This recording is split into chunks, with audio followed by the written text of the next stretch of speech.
वालेकुम to all students आज का हमारा फर्स्ट टॉपिक है जी नमोनिया। ये भी रेस्पिरेटरी डिसऑर्डर में से एक है। इसके अंदर हम आज जो कुछ डिस्कस करेंगे वो हमने पॉइंट्स अपने कंटेंट लिस्ट में लिस्ट कर दी हैं। फर्स्ट ऑफ ऑल हम बात करेंगे इसकी डेफिनेशन के ऊपर कि ये हमारे पास बेसिकली बीमारी है क्या, इसमें क्या कुछ होता है। उसके बाद नेक्स्ट पॉइंट होगा इसकी टाइप्स, यानी इसकी एग्जाम के ऊपर बात करेंगे। नेक्स्ट इसके काजेज, इसकी वजूहात के बिना के ऊपर बात करेंगे कि ये बीमारी किस वजह से होती है। उससे नेक्स्ट हम इसके सिम्टम्स, अलामात और फाइनली हम इसका ट्रीटमेंट करेंगे, यानी इसके ट्रीटमेंट के ऊपर बात करेंगे कि नमोनिया का ट्रीटमेंट क्या होता है। तो लेट्स स्टार्ट, ये टॉपिक की जानिब बढ़ते हैं। नमोनिया बेसिकली है क्या? इन्फेक्शन ऑफ लंग्स, फेफड़ों के अंदर आने वाली कोई भी इन्फेक्शन नमोनिया कहलाती है। उसके बाद क्या होता है कि कॉजेटिव एजेंट्स, यानी इस बीमारी का सबब बनने वाले अनासिर, जो कि हमारे पास वायरस, बैक्टीरिया या फिर कोई एलर्जेंस भी हो सकते हैं नमोनिया के काज के अंदर। तो कॉजेटिव एजेंट्स इंटर एल्वियोलाई, तो नमोनिया का सबब बनने वाले जो अनासिर हैं जैसे कि वायरस, बैक्टीरिया, ये हमारे एल्वियोलाई के अंदर दाखिल हो जाते हैं। और एल्वियोलाई, लंग्स के अंदर एल्वियोलाई की जो टिश्यूज़ होते हैं यानी एपिथेलियल टिश्यूज़, उनको ये तोड़ देते हैं एंड ग्रो इन नंबर्स, और अपनी तादाद को वहाँ पर तेज़ी से बढ़ाना शुरू कर देते हैं।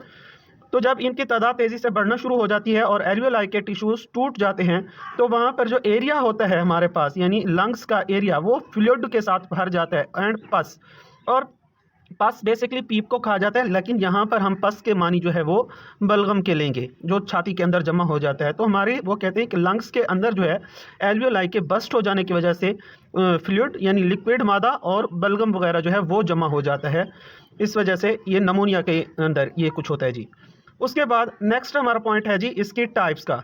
डिफाइन के अंदर तो हमने बताया कि ये हमारे पास फेफड़ों के अंदर इन्फेक्शन आ जाती है। इन्फेक्शन क्यों आती है? क्योंकि जब कोई भी कॉजेटिव एजेंट यानी इस बीमारी का सबब बनने वाला आंसर या कोई भी चीज़ जैसे वायरस, बैक्टीरिया है, ये फेफड़ों में दाखिल होता है, तो वहाँ जाकर ये एल्वियोलाई के जो टिश्यूज़ होते हैं उनको तोड़ देते हैं, यानी वायरसेस और बैक्टीरिया फेफड़ों में जाकर एल्वियोलाई के टिश्यूज़ को तोड़ देते हैं और अपनी तादाद को तेज़ी से बढ़ाते हैं। एल्वियोलाई के टिश्यूज़ के टूट जाने की वजह से फेफड़ों के अंदर जो होता है फ्लूइड भर जाता है और पस यानी बलगम वगैरह भर जाता है और इन्फेक्शन पैदा हो जाती है। उसी इन्फेक्शन को हम नमोनिया का नाम देते हैं।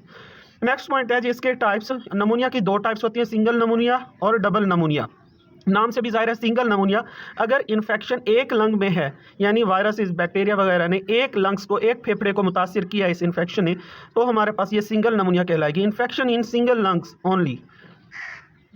उसके बाद जी अगर दोनों लंग्स के अंदर इन्फेक्शन ऑफ बोथ लंग्स, अगर दोनों लंग्स के अंदर इन्फेक्शन है तो ये डबल नमोनिया कहलाएगी। अगर सिर्फ एक में अगर इन्फेक्शन है तो वो सिंगल नमोनिया कहलाएगी।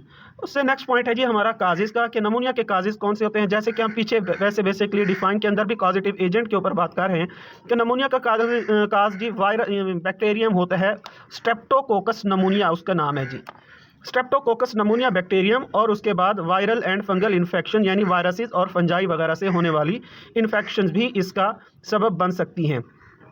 तो जी फंगस, वायरस का तो पता है पड़ा, इसके साथ साथ फंगस अटैक भी होता है फेफड़ों पर, जिस वजह से फेफड़ों में इन्फेक्शन क्रिएट हो जाती है और ये बहुत ही खतरनाक होती है। और मोस्टली फंगस अटैक यानी फंगस जो होता है ये बाय डस्ट जो है फेफड़ों के अंदर दाखिल होता है। यहाँ पर हमने बात की थी कॉजेटिव एजेंट की कि इसका काज ये वायरस, बैक्टीरिया और इसके अलावा एलर्जेंस, तो एलर्जी का सबब बनने वाले जो अनासिर होते हैं वो एलर्जेंस कहलाते हैं। जैसे हमारे पास डस्ट हो गया, स्मोक हो गया, परफ्यूम्स वगैरह जितने हो गए, ये हो गए, तो ये जितनी भी चीज़ें हैं ये एलर्जेंस की कैटेगरी में आती हैं। और फंजाई ये डस्ट के अंदर होता है और ये डस्ट के ज़रिए बाय इनहेलेशन ये हमारे फेफड़ों तक पहुंचता है और वहाँ जाकर ये एल्वियोलाई के टिश्यूज़ के ऊपर अटैक करता है। इस वजह से वहाँ पर इन्फेक्शन क्रिएट हो जाती है और वो भी नमोनिया की एक कैटेगरी है और ये सीवियर कैटेगरी की इन्फेक्शन है, शदीद दर्जे की इन्फेक्शन होती है।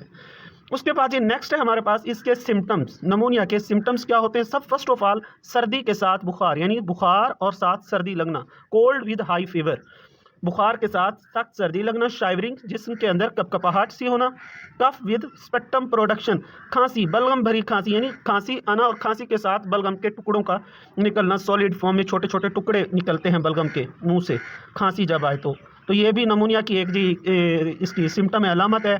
उसके बाद नेक्स्ट है हमारे पास शॉर्टनेस ऑफ ब्रीथ, तेज़ तेज़ सांस आना, जैसे कि सांस के मरीज़ अस्थमिक पेशेंट को हो जाता है, या बाज़ दफ़ा हम कोई भी हार्ड जॉब या हार्ड फिजिकल एक्टिविटी हम करते हैं तो इस कंडीशन में भी हमें हमारा वो सांस चढ़ जाता है, सांस फूल जाता है, तो शॉर्टनेस ऑफ ब्रीथ वही चीज़ होती है। उसके बाद dusky and purplish skin colour, patient का जो स्किन कलर होता है वो डस्की, गर्द आलूद हो जाता है या पर्पलिश पर्पल यानी तो थोड़ा थोड़ा पर्पल टाइप उसका कलर हो जाता है उसकी स्किन का।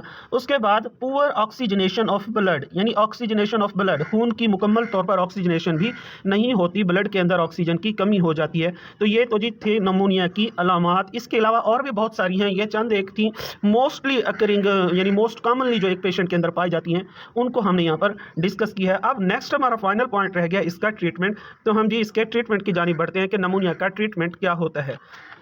हमारे पास ट्रीटमेंट बाय वैक्सीनेशन, इसके लिए वैक्सीनेशन कराई जाती है, यानी बाय वैक्सीन के जरिए इसका ट्रीटमेंट किया जाता है। याद रहे वैक्सीनेशन हमेशा वायरल डिजीज़ की होती है, बैक्टीरियल की नहीं होती। बैक्टीरियल डिजीज़ के केस में हम एंटीबायोटिक्स यूज़ करते हैं। तो अगर नमूनिया जो है वायरसेस की वजह से होता है तो फिर उस केस में हमें वैक्सीनेशन करानी पड़ेगी, यानी ट्रीटमेंट बाय वैक्सीन कराना पड़ेगा। और अगर बैक्टीरिया की वजह से, जैसे स्ट्रेप्टोकोकस नमूनिया की हमने पीछे बात की थी, उस वजह से होता है तो उस केस में हम एंटीबायोटिक्स इस्तेमाल करते हैं। तो ये था जी हमारे पास ट्रीटमेंट। तो नमूनिया के टॉपिक के लिए बेसिकली इतना ही डिस्क्राइब करना है। अगर लॉन्ग क्वेश्चन में भी आ जाए तब भी ये सारे पॉइंट जो हैं सीक्वेंस वाइज, जैसा कि मैंने आपको अभी भी बताया, फर्स्ट ऑफ ऑल डिफाइन, फिर टाइप्स, फिर काजेस, सिम्टम्स और फाइनली ट्रीटमेंट। तो ये सारे पॉइंट इसी तरह से तरतीब से आपने लिस्ट कर देने हैं, तो आपका क्वेश्चन इंशाल्लाह बहुत अच्छा हो जाएगा और मैक्सिमम मार्क्स आपको मिल जाएंगे। तो अस्सलाम, शुक्रिया।